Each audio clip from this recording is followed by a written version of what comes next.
Well, this is Bob Odell from Root Source, and I am really happy today to be speaking with the wife of Gidon Ariel, Devra Ariel. How are you doing? Great, Bob. Thank God. Very well. And your husband is just behind camera. Mm-hmm. Hi, Gidon. Hi, everybody. Okay, so he may jump in, and you're welcome to. But I had asked for this opportunity to interview you a little bit because, well, we just haven't done it, have we? We have not. So, let's start. Well, first of all, just a little bit about the family, number of kids and Okay. families. Gidon and I have 5 kids. Our oldest is Ellie. She's 26. Akiva, who's 24 and engaged to be married soon. Congratulations to Akiva. Thank you. And then Shira Rina, who is married to Ori. Mm-hmm. And they have a 3-month-old baby, Nachman Simcha. And some people have seen the redemption. Right, the redemption of the firstborn ceremony. That was their baby. That was very special. We were honored to have you there.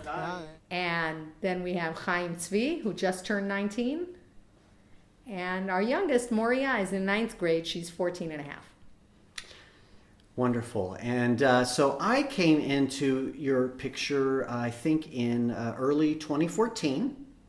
And I've mentioned this story, multiple times about seeing Gidon on the walls of Jerusalem and for the first time meeting him. And he shares this idea with a group of 20 or 25 Christians. And he says something to the effect of, so now that we're done with the prayer on the walls of Jerusalem, up here on the walls, I have a personal thing I'd like to bring up. I came up with an idea a few days ago, and my wife says, this is the best idea I ever had. How many of you Christians would like to be part of an online yeshiva?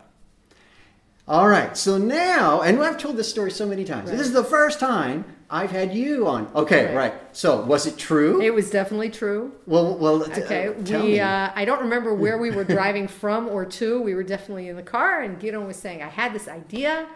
I'm not sure what to do with it, but I'm excited. I want to talk with you about it. And we work that way a lot. He bounces ideas off me.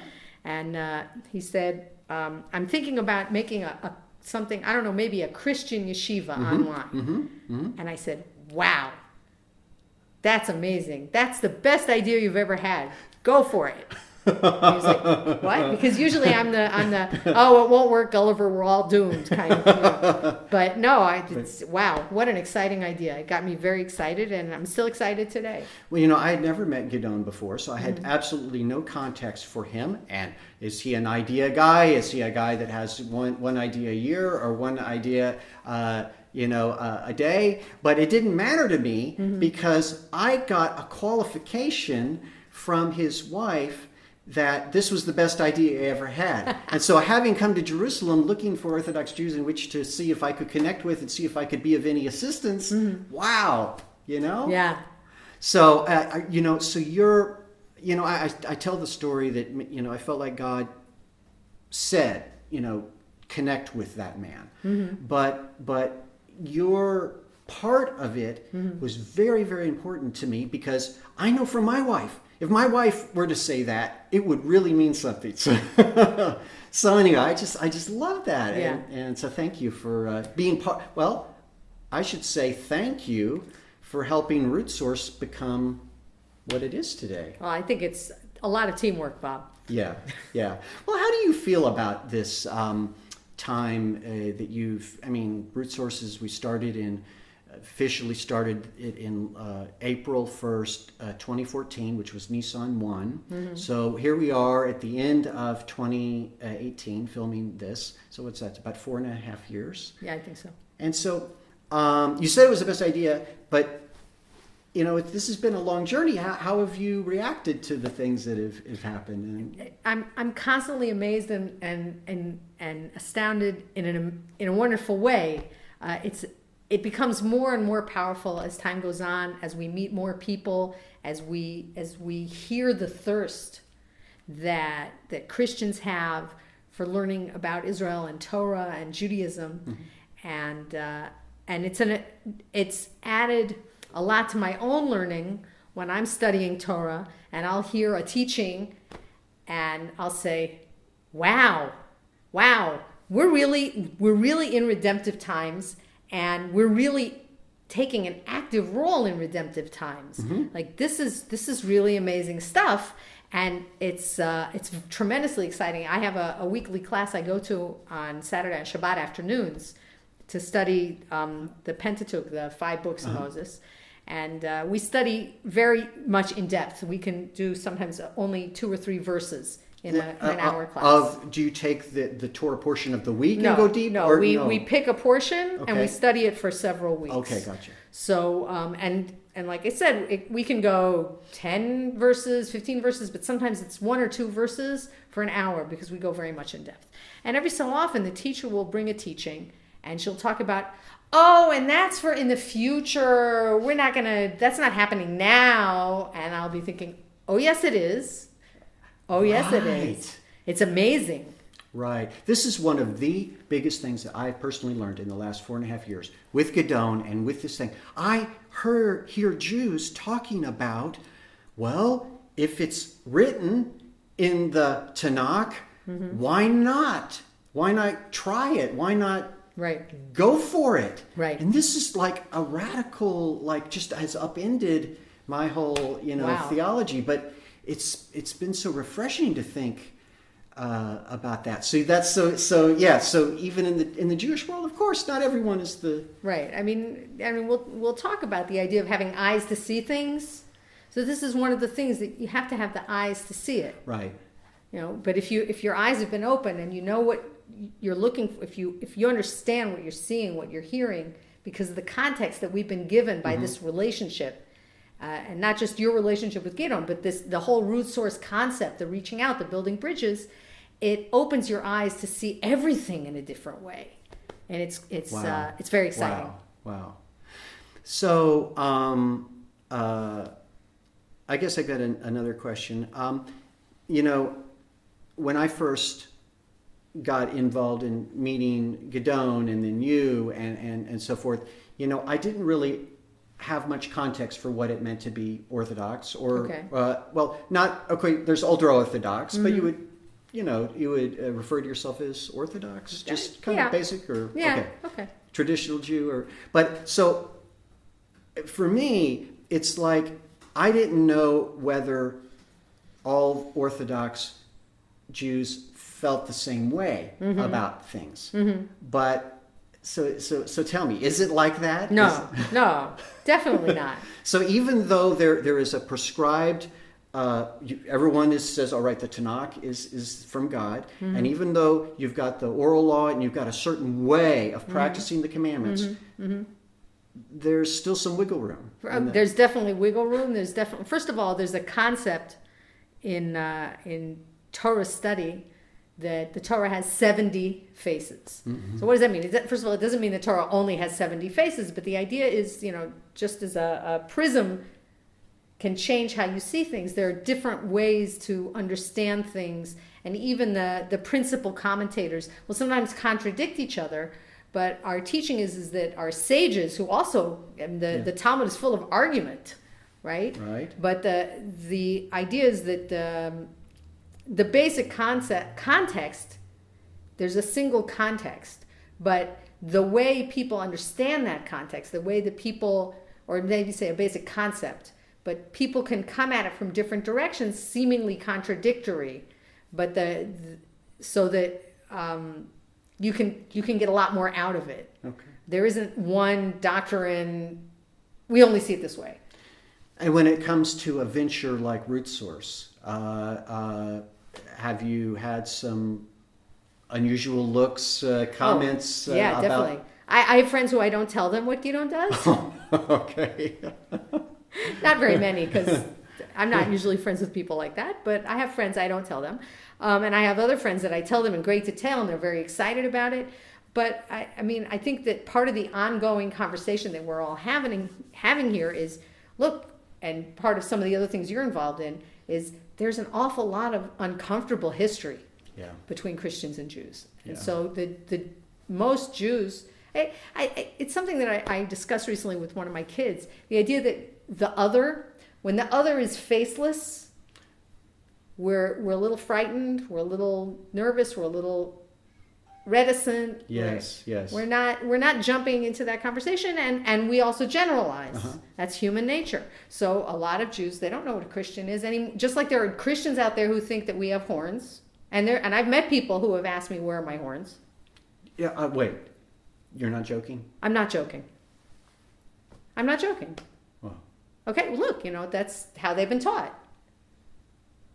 So, so there are Christians who, they don't know what a Jew is, and there are lots and lots of Jews who do not know what a Christian is. Or they think all Christians are alike, and they all believe the same things, and they all worship the same ways. And it's just not true.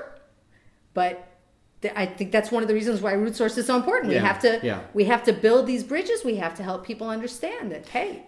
The amount of flexibility that exists within Orthodox Judaism was surprising to me. And the fact that different views are tolerated, and people can respectfully disagree about things. And so I think that we in the Christian world really have a lot to learn from that. When we return, I want to ask you just a couple of basic things, just about head covering, just a little bit about the protocol with Orthodox Jewish women. So stay tuned.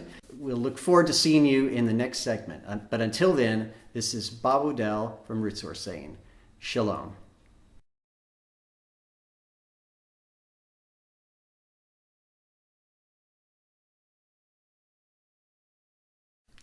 Okay, this is Bob Odell with Root Source, and we are back with Devra Ariel.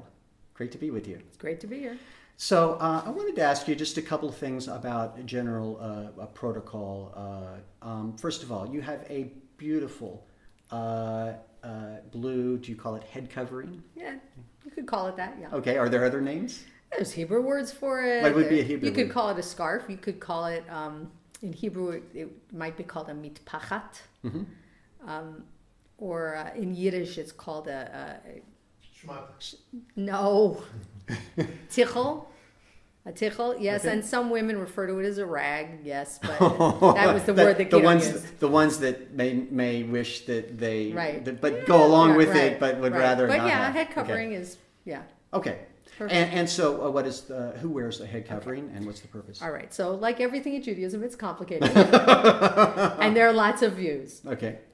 But basically, if you see your average Orthodox woman with some kind of scarf on her head, it means she's married. Today, Orthodox women who cover their hair when they get married and not before. There are women who don't cover their hair, even though they're married.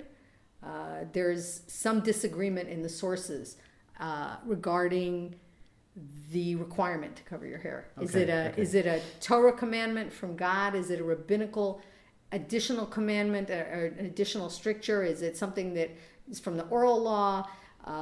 There's debate about it. Okay. The first source for hair covering, however, is a biblical source in where is it? Leviticus, I think. Where there's the woman who's accused of cheating on her husband, the sotah. Yeah. It says that she's brought to the temple, and amongst the things that happens to her there at the temple is that her hair is uncovered.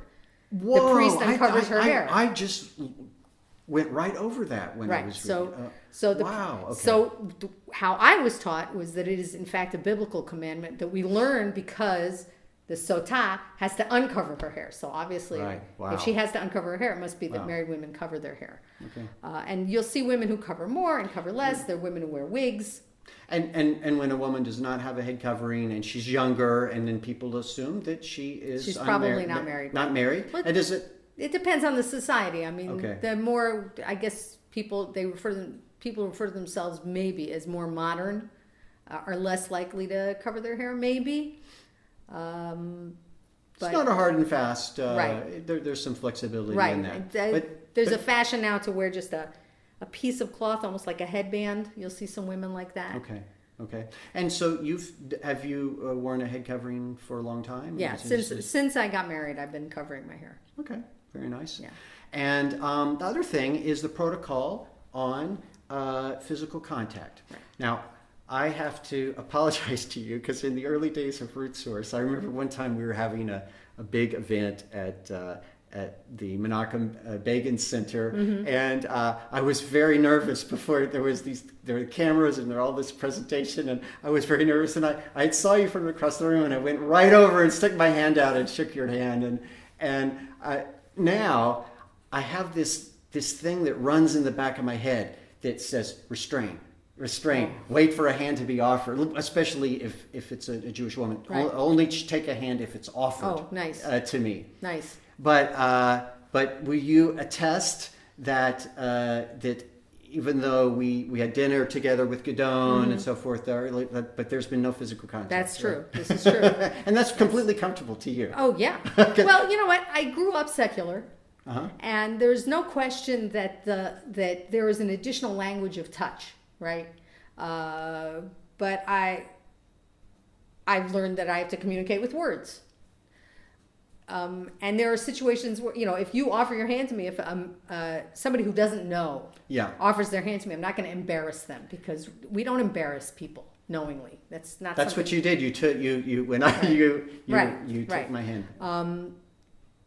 People have different strategies for how they avoid those kind of situations, and there's some people who have no problem shaking hands. I know Orthodox women who will shake hands with a business colleague or something like that, because they consider that to be part of how things are done. Oh, okay. Even if... Right. So again, it's like the head covering. Different people see things different ways. There is a gamut. But yeah, generally in our circles, women only touch relatives or their spouse. Right. Not anybody else. Okay. So. Well, if you'll hang here, I had a wide shot here. I wanted you to all see the separation. But now I'm going to pull into a closer shot because I want to ask you about the coincidence. So hang on just a second. Okay. Okay? All right. Okay, here we are back. A little bit easier to see us. Now, another thing that you've been known for in Root Sources, your name gets mentioned to people who sign up for our newsletter for the first time. Your name gets mentioned very early on in their experience with Root Source. Okay. And so the way this happens is that Gidon has a teaching that he did some years back, but we loved it so much that we made it sort of an first offering of videos from a Root Source, and he talks about the topic of coincidence. But he liberally credits you in this video multiple times, and I'm not sure you knew that we did this, did you? I had no idea. So, but perhaps could you tell us this coincidence idea and what that means to you? All right. So theologically, certainly from the perspective of the people that I've studied with and my teachers, the concept of God is involved in all things. God isn't removed. God didn't create and then take off and have a vacation. And God is big enough. Omnipotent by definition means God can do not just anything, but everything. There's nothing too small for God. So certainly how I was taught, I believe that God is involved intimately in every single thing that happens in the world, which means there are no coincidences because everything is under God's control. There are a few cute little teachings that support that. The Hebrew word for coincidence is Mikrei. The Hebrew letters are Mem, Kuf, Resh, Hey. The happen is Kara, Kuf, Resh, Hey. So the word Mikrei, the letters that form Mikrei, there are two things that you can do with at least two things you can do with those letters. One is you can anagram those letters, rearrange them. Oh, rearrange them to spell other words. So if you take the Mem, Kuf, well, first you need to know, if you don't know Hebrew, that we don't write out the name of God, the four-letter name of God, the tetragrammaton. I'm not even trying. Tetragrammaton. That's the word. So, but we often abbreviate it with the last letter, which is the Hebrew letter Hey. So sometimes you see the Hebrew letter Hey with an apostrophe, or some people who really want to be sure they're not writing God's name in vain, they'll actually write a Hebrew letter Daled, which is like a Hey but without the little leg, a Daled with an apostrophe. So that Daled stands for Hey, which stands for God. So everybody's safe. So if you anagram those 4 letters, you get Rak, which means only, Resh-Kuph, Mi Hashem, because we pronounce that Hey. We don't say Hey, we say Hashem, which means the name. So it would be Resh-Kuph, Rak, Mi Hashem, Mem Hey, and that means only from God. So taking the word circumstance, Mikrei, and saying that it's Rak Mi Hashem, only from God. There's no circumstances. It all comes from God. Another beautiful thing that I heard once was that if you read the word Mikrei backwards, if you reverse it so that it's instead of Mem Kuf Resh Hey, it's Hey Resh Kuf Mem, you get Hashem Rakam, and Rakam means embroider or weave.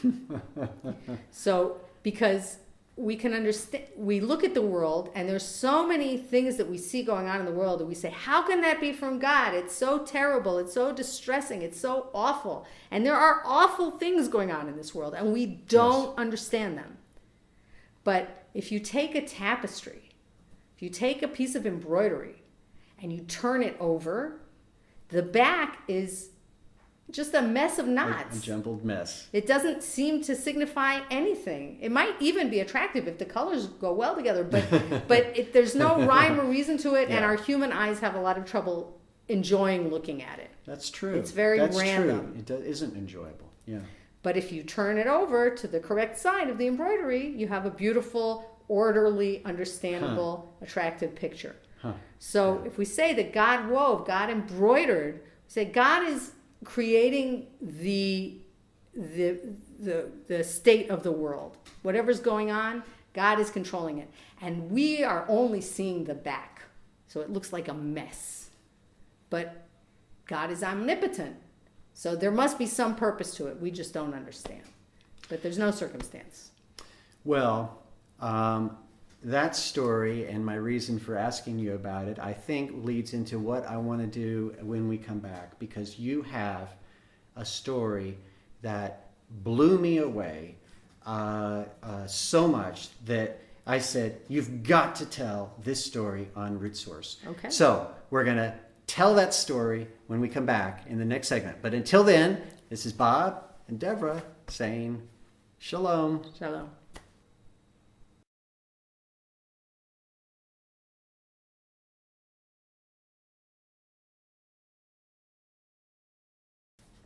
Well, Bob Odell from Root Source with Devra Ariel, wife of Gidon Ariel, and the two of you,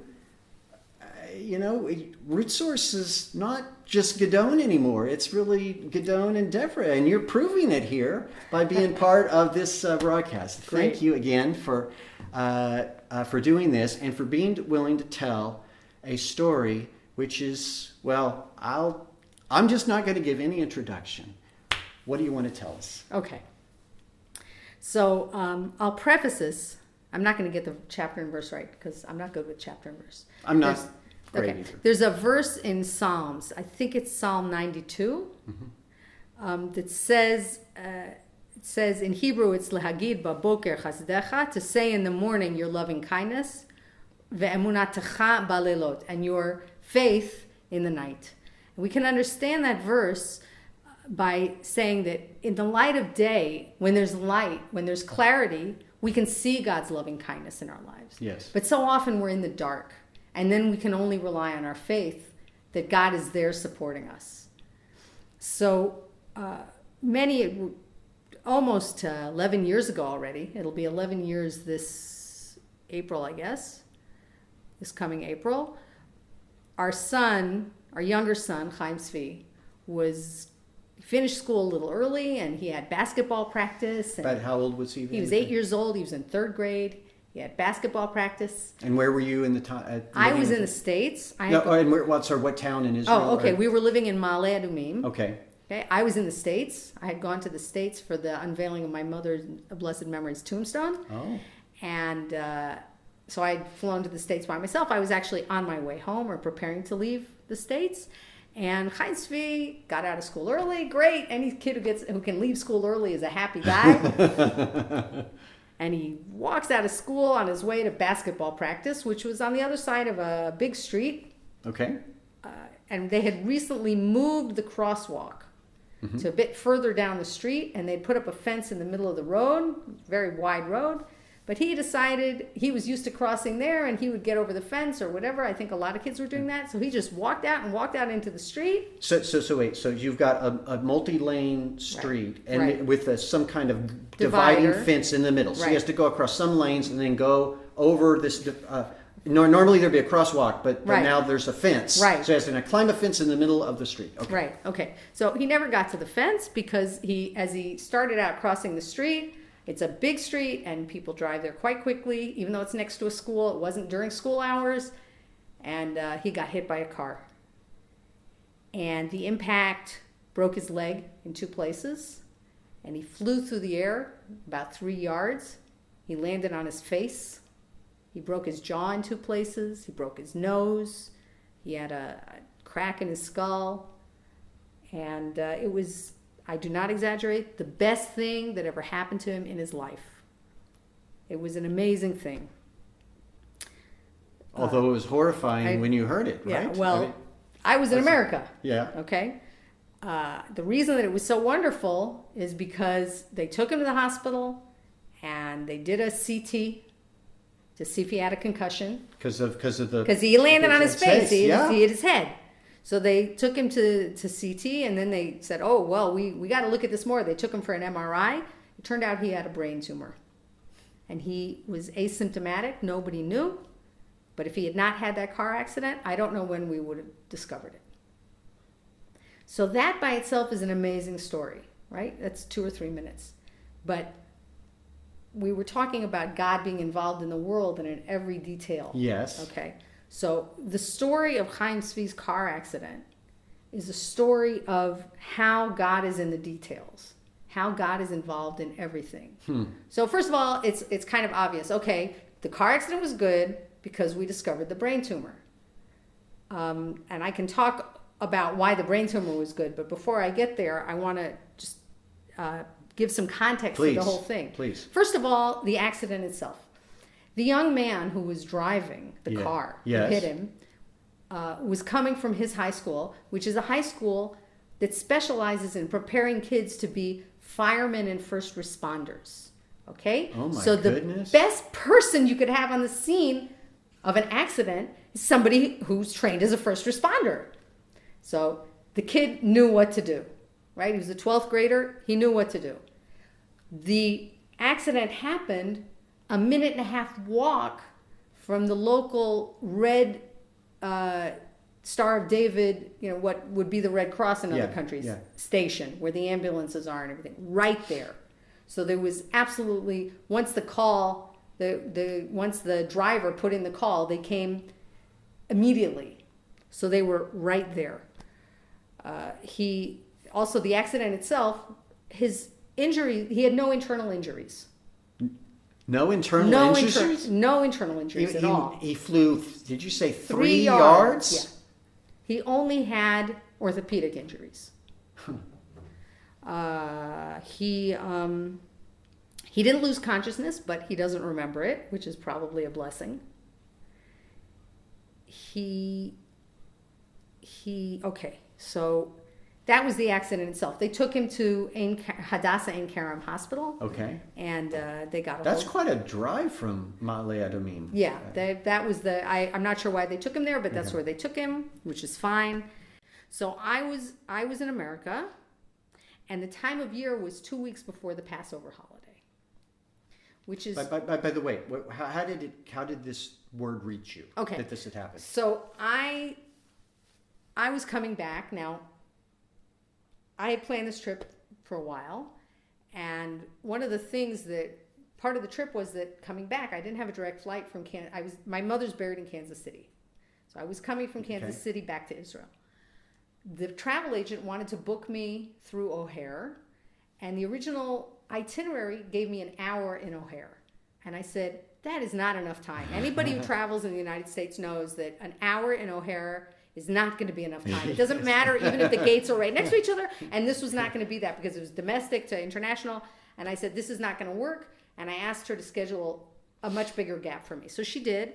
But between my booking the tickets and my actually going on the trip, the airline changed their schedule. Oh, no. And when I got my itinerary, I didn't have an hour in O'Hare. I had 30 minutes. Oh goodness. So I said at the time when I saw my itinerary, I said, all right, this is just God, okay? If God wants me to make that plane, I'm going to make the plane. If God doesn't want me to make that plane, I'm not going to make that plane. It's completely out of my control. Okay. So I get to the airport that Monday morning. A friend of mine drove me to the airport, and I asked her to wait because I knew there was going to be something. And I go to check in, and the fellow at the gate says, ma'am, you've already missed your flight. Your flight from Kansas City is taking off 30 minutes late. You're not going to make that flight. So I said, okay, what do we do? So he said, just a minute. No, that's not going to work. No, that's not going to work. Okay. We're going to fly you through Dallas. Okay. I was supposed to fly O'Hare, Brussels, Tel Aviv. We're going to route you Dallas, Paris, Tel Aviv. Okay. So I said, okay, that's all good. And my friend had a BlackBerry. That was back in the day. And she let Gidon know that my flight, when I was going to come in and everything, because the whole thing changed. Okay, so that's how I flew. So just to just show how much God is involved in all of this, had I made my Chicago flight and gone through Brussels, I would have gotten stuck in Brussels because there was a snowstorm. And when I landed on time from Paris at 8 o'clock at night in Tel Aviv, the Brussels flight was scheduled to land at midnight, not final. Oh, no. Wow. So God really protected me by that whole thing. Getting off that flight plan and coming in the way I came in. So I came in at 8 o'clock in the evening. Now, on the flight from Paris, and I'm telling this out of order, but on the flight from Paris, I was sitting next to two gentlemen, two Israeli men, one who lived in Miami and one who lived on a kibbutz in Israel, but he was traveling for business, very secular Israelis. And as I said, at that point, it was 1 week before the Passover holiday. So we were flying El Al, the Israeli airline. So, of course, on the airline, as we were coming into land, flight attendants wished everybody a happy holiday. And so these two gentlemen started discussing, do you go to Passover Seder? Do you make a Passover Seder? And they're talking about it. Yes, of course. And I go to my parents and we do this and we do that.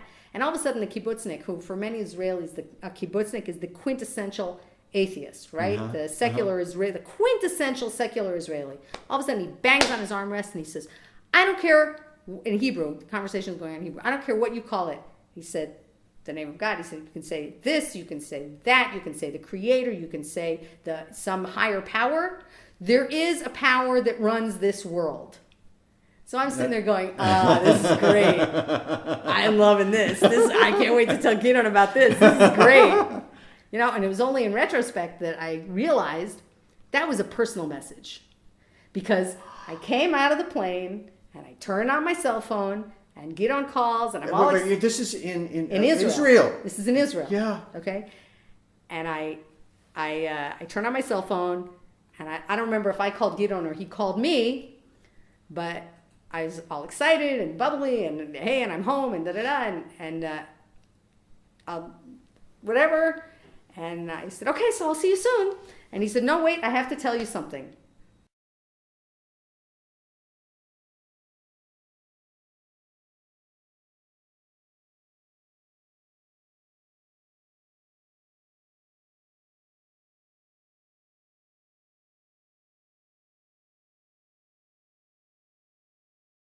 I turned on my cell phone, and I don't remember if I called Gidon or he called me, but I was all excited and bubbly, and hey, and I'm home, and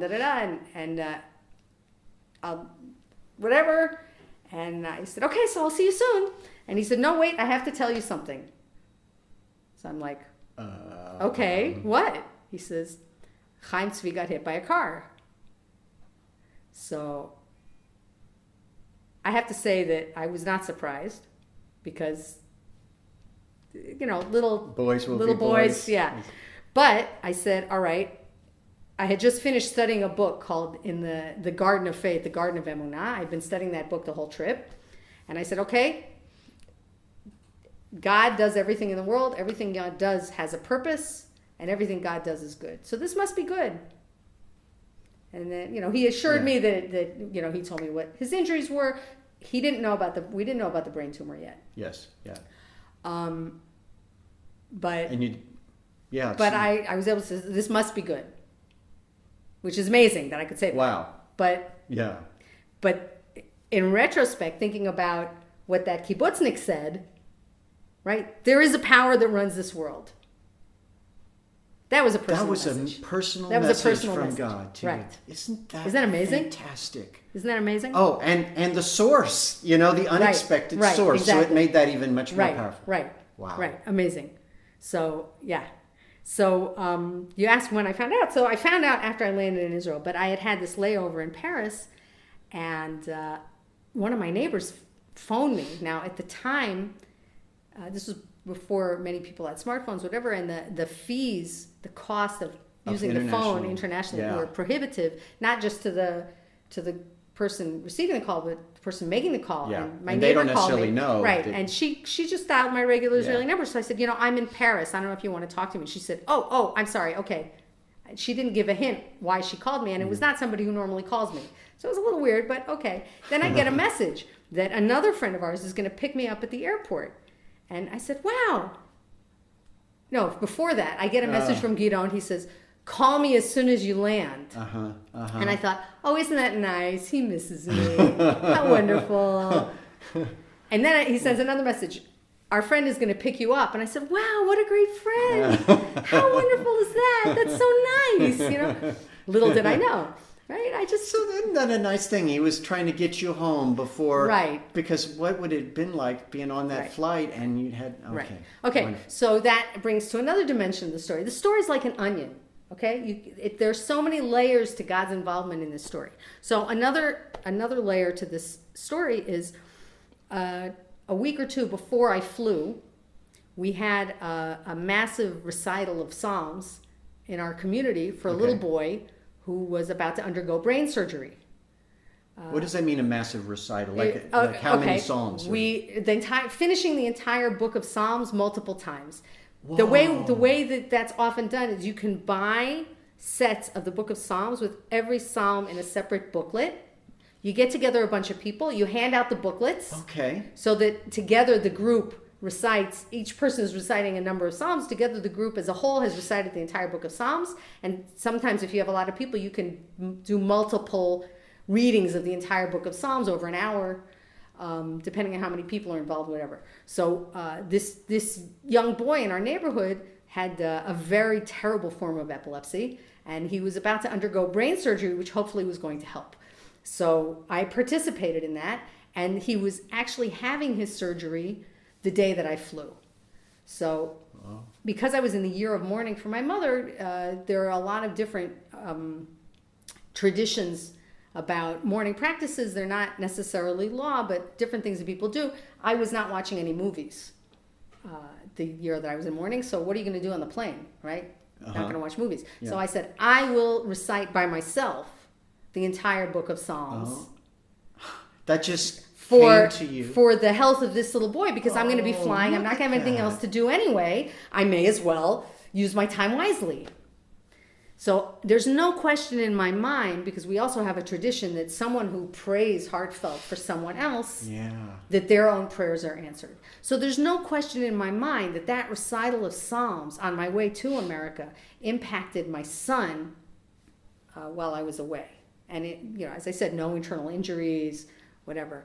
So that was another piece of the puzzle, or the symphony, or however you want to describe it.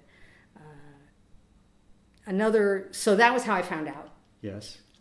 Another thing that happened well in advance was, as I said, it was right before the Passover holiday, and people who know a little bit about Passover know that in an Orthodox household, it's a lot of work because you remove all the leavened goods from the house. You Sure. clean the house, particularly the kitchen, quite thoroughly. And you have to make certain areas kosher, and you cover things up, and you lock things away, and you throw things out. And it's a lot of work to prepare the house. Is that like the week of the year that is like more than any other week? I mean, that it's preparation crazy. is just There like... are people who clean the house from top to bottom. They do their spring cleaning. They clean everything because they want the house to be fit for royalty. Not just to get it kosher for Passover, but also fit for royalty. There are other people who say, okay, that's more than I can handle. I'll do my spring cleaning in the summer. But the kitchen has to be kosher. You can't have even a crumb of leavened anything in the kitchen. It's a process. So for a woman in her household, that week is a week that stands out above all other weeks in the year. Right. Okay. Not, men too. Men are part of course. I mentioned Passover in a car today, and my neighbor said to me, "You didn't just say that word, did you?" And we're several months away. Okay. But and in addition to that, look, as we're recording this, the American Thanksgiving is just passed. Yes. And Americans who celebrate Thanksgiving know how much effort goes into preparing that Thanksgiving meal. So the Seder meal is supposed to be a meal for royalty. It's easily as complex as a Thanksgiving meal. Plus, there are a lot of ceremonial foods that have to be prepared, and the table has to be set, and everything that goes on. So it's really a tremendous undertaking. And generally, we are the hosts for the Seder, and I have the Ariels, and we have cousins who live in Israel who traditionally come to us. Almost every year they come to us, they and their children. So the year of the car accident, these cousins of ours had just moved to a new community. And a few months before Passover, they came to us and they said, listen, we just moved to this new community and we would like to spend all the feasts in our new home instead of traveling. So we know that it's not so simple for you guys because you have 5 children and no car, and we have 2 children and we have a car, but we would like it if you would come to us instead of us coming to you. So we said, okay, fine, no problem. We're happy to do that for y'all, no problem. That'll be different. Yeah. You can run it the way you want, but we'll do it in my house. So we said, okay, fine, that'll be fun. Okay. Which meant that when I landed in Israel 2 weeks before Passover, and then I spent almost a week in the hospital with my son, I didn't have to worry about finishing cleaning and starting to cook. Yes. The house got cleaned. There were people who helped get the house clean, but they could keep cleaning almost right up till the last minute because we weren't making Seder in our house. So God said, okay, I know you're going to have this challenge, so I'm going to take that challenge off of you. That's not going to be there. Which means that God started way back. Oh, for sure. Yes. Well, wow. I mean, they even had to move to a new community. Right. Hey guys, maybe now it's time to move. Wow. Right. Wow. And just, as an interesting addition to that, the community that they moved to is the community where we live now. Which is Panay Hever. Right. And because we moved there, among other things, that's where our middle daughter met her husband. So, when you talk about God weaving... So their move precipitated your move and precipitated the right. meeting of it. Right. So you talk about God weaving. Because God is big. God is bigger than we could possibly imagine. How do you mean the word big? Okay, so big, it might seem to be limiting to call God big because God is not measurable, right? But we're humans. We can't. How do we grasp something that's not measurable? We like things to be in neat little boxes. Right. So, but if we can understand that God is so big, that what immeasurable means so big that everything is there. Everything in time, everything in space. It's all that God has all of that. And so the idea that God would say, okay, this family is going to move here, and then they're going to have this idea, and then many years later that family is going to follow that, and it's all it's all interwoven. It's all there. There are no coincidences. That's beautiful. So yeah, when Chaim Zvi was in, okay, so you're asking when did we find out about the brain tumor? Because we said we didn't. Oh, right. know. Right. So it happens that actually the doctor had told Gidon about the brain tumor. Even before you arrived in but, Israel. It's a good thing. I found out later, I was told later, that if God forbid you're ever involved in some kind of health issue, yes, it's important to bring somebody with you to the doctors who is unemotionally involved, somebody who can be an objective observer, because you will miss information. Oh, At the right, least, you should right. go with the tape recorder, sorry, dating myself, but you should record something, because you will miss information. And this is what happened. Gidon was there. Chaim Zvi's teacher was there. The doctor came and started listing for Gidon all of the different findings. Yes. And he mentioned at the end that Chaim Zvi had a brain tumor. And Gidon didn't hear it. He didn't hear it. And he told me when I got to the hospital, they found an anomaly on the CAT scan, so they're trying to decide what they're going to do with his leg. Are they going to set it? Or are they going to put a pin in? Or are they going to put it in a cast? But until they talk with the neurologist, because of this anomaly, they're not doing anything for him. So I understood that to mean that it was nothing. They saw something, but when the neurologist would say that it was okay, and then they'd set the leg or they'd put pins in or whatever, and that meant that it was nothing. They went back 2 weeks later, because in the release letter it said they needed to follow up with the neurosurgeon. Okay. They went back to see the neurosurgeon. They went to get the CD from the MRI room, and it was broken. Wait, so they did surgery? No, it's just setting the leg. No, but they anesthetized him. They set his Okay. leg and they set his nose, and no, they didn't set his nose. They set his jaw. They wired Okay. his jaw shut, Okay. because his jaw was broken in 2 places.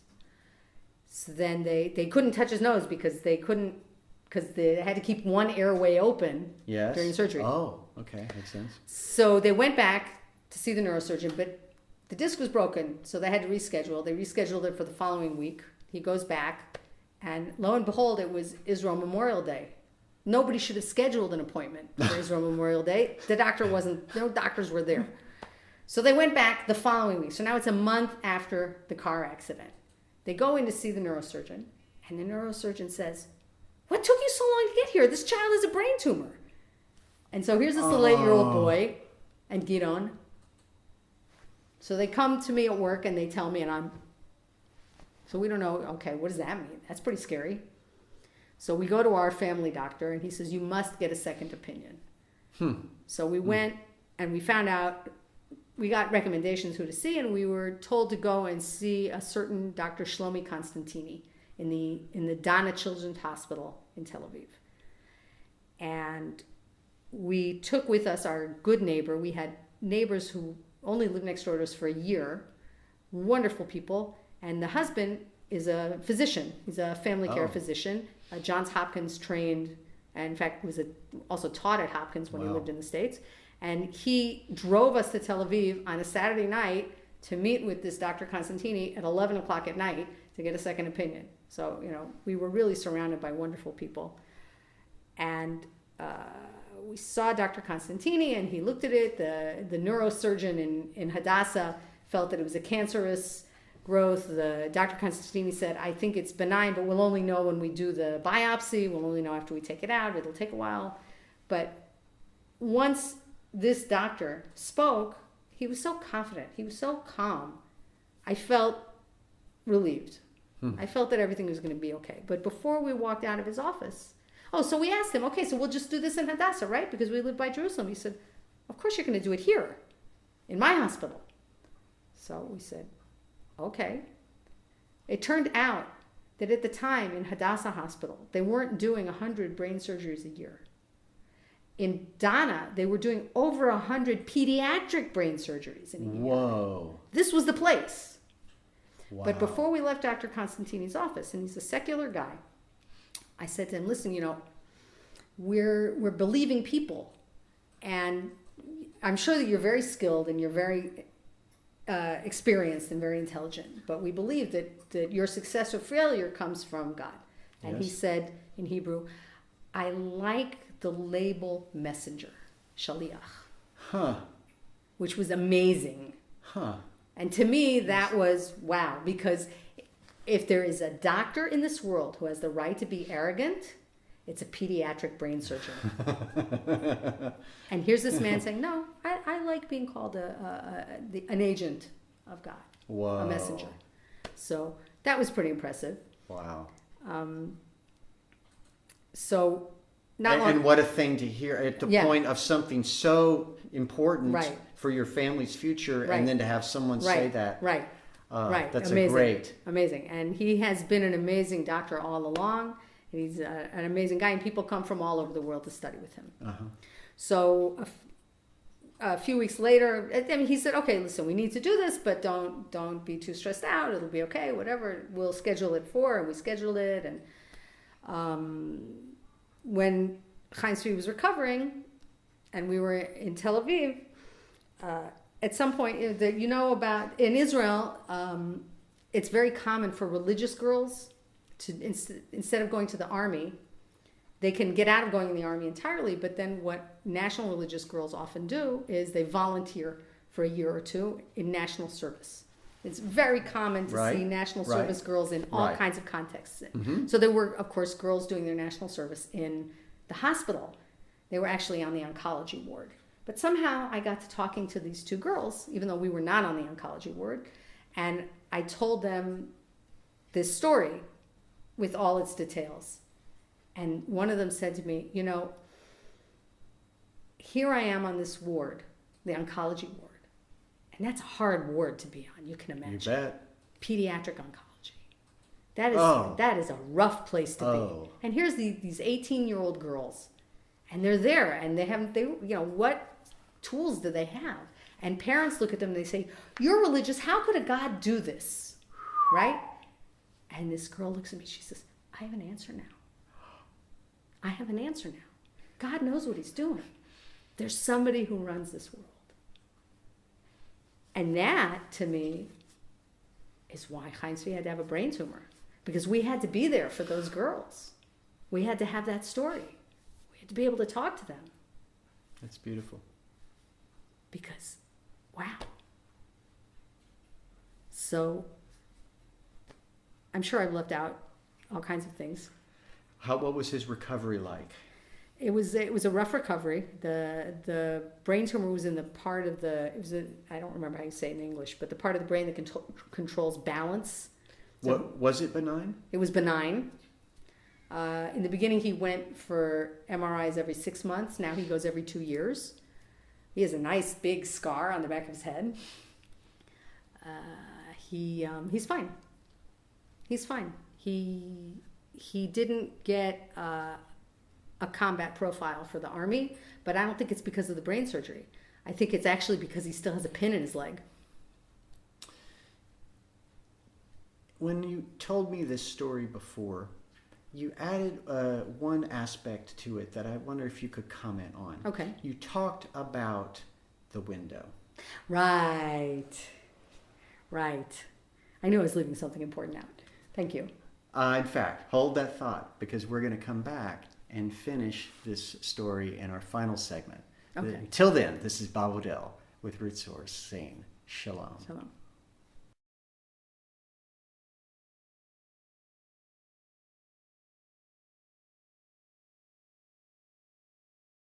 Okay, we are back with Devra Ariel, and you have told us this amazing story of Chaim Zvi, your youngest son, and his